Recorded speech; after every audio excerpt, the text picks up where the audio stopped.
ഇപ്പോൾ ഒരു പ്രൊമോ ഏഷ്യാനെറ്റ് പുറത്തു വിട്ടിരിക്കുകയാണ്. അതിൻ്റെ അകത്ത് ജാസ്മിനും നമ്മുടെ നന്ദനയും തമ്മിൽ പൊരിഞ്ഞ അടിയാണ് നടക്കുന്നത്.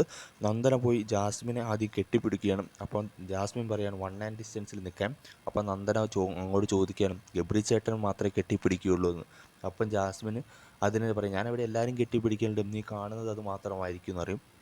അപ്പം നന്ദന പറയാണ്, അതെ രാത്രി ഉള്ളിൽ ഞാനതൊക്കെയാണ് കാണുന്നത് ഒക്കെ പറയുന്നുണ്ട്. അങ്ങനെ രണ്ട് കൂട്ടരും അങ്ങോട്ടും ഇങ്ങോട്ടും നല്ല രീതിയിൽ സംസാരമാകുന്നുണ്ട്. അതുപോലെ തന്നെ നന്ദന പറയുന്നുണ്ട്, എൻ്റെ ടാർഗറ്റ് നിങ്ങളാണ്, നിങ്ങളെ ഞാൻ ടാർഗറ്റ് ചെയ്യും എന്ന് ജാസ്മിൻ്റെ മുഖത്ത് നോക്കി നന്ദന പറഞ്ഞുകൊണ്ടിരിക്കുകയാണ്. അപ്പോൾ ഇന്ന് മുതൽ വൈൽഡ് കാർഡ്സ് കളി തുടങ്ങുകയാണ്. അവരുടെ മെയിൻ ടാർഗറ്റുകൾ ജാസ്മിനും ഗബ്രിയും തന്നെയാണ്. അതുപോലെ തന്നെ നമ്മുടെ ജാൻമണിയുമുണ്ട്. അപ്പോൾ ഇന്നലെ അഭിഷേക് ശ്രീകുമാർ നമ്മുടെ ജാൻമണിയെ നല്ല രീതിയിൽ പൊരിച്ചടുക്കിയിട്ടുണ്ട്. ഇന്നിപ്പോൾ നന്ദന ഇറങ്ങിയിട്ടുണ്ട് കളിക്കളത്തിൽ. ഇനി ഷോ എന്തായി മാറുമെന്ന് കണ്ടു തന്നെ അറിയാം. ഏതായാലും ഇപ്പോഴത്തെ പോക്ക് കണ്ടിട്ട് വൈൽഡ് കാർഡ്സ് ഭേദപ്പെട്ട പ്രകടനം തന്നെയാണ് കാഴ്ചവെക്കുന്നത്.